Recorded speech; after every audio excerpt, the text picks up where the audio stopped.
ఇవాళ ఒక data quality టెస్టింగ్‌లో డేటా క్వాలిటీ చెక్స్‌లో మిస్సింగ్ వాల్యూస్‌ని ఎలా ఐడెంటిఫై చేస్తారు అండ్ దాన్ని ఎలా హ్యాండిల్ చేస్తారనేది చెప్తాను. సో, సీక్వెల్‌లో అయితే మనం కౌంట్ ఆఫ్ స్టార్ ఇచ్చేసి వేర్ ఆ కాలమ్ ఈస్ నల్ అంటే ఆ కాలమ్‌లో నల్ వాల్యూస్ ఉంటే మనకొచ్చేస్తుంది. అదే పైథాన్‌లో ఏందంటే ఇప్పుడు ఇది డేటా ఫ్రేమ్. ఈ డేటా ఫ్రేమ్‌లో సెకండ్ కాలమ్‌లో, థర్డ్ కాలమ్‌లో నన్ ఉంది. నన్ అంటే నల్. ఎన్‌పి డాట్ నన్ అంటే నల్ వాల్యూని పెడుతుంది.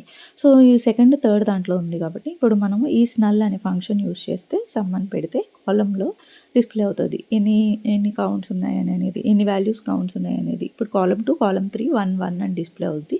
కాలమ్ 1లో 0 అని ఉంటుంది. నల్ వాల్యూ మళ్ళీ మిస్సింగ్ వాల్యూస్ అని బోత్ సేమ్ కాదు. సో, ఇప్పుడు ఈ ప్రోగ్రామ్‌లో చూసారనుకో blank space equal to blank space అనంటే అవి ఈక్వల్ కాబట్టి ట్రూ అనొస్తుంది.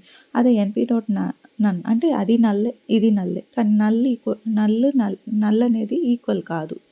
సో, నల్ అందుకని దీనికి ఫాల్స్ అనొస్తుంది. సో, నల్ అనేది బ్లాంక్ వాల్యూ అనేది, మిస్సింగ్ వాల్యూ అనేది బోత్ డిఫరెంట్. సో, మనం నల్స్‌ని ఎలా హ్యాండిల్ చేస్తామంటే డీఎఫ్ డాట్ ఈస్ నల్ అంటే ఈ నల్స్ అన్నీ ఒక డిఫాల్ట్ వాల్యూ ఇచ్చేస్తాం. అప్పుడు డిఫాల్ట్ వాల్యూస్‌తో రీప్లేస్ అవుతది. అలాగే బ్లాంక్ వాల్యూ కూడా మనం అలాగా రీప్లేస్ చేయొచ్చు వాల్యూస్‌లో.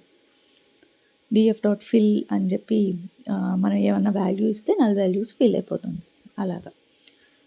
Thank you.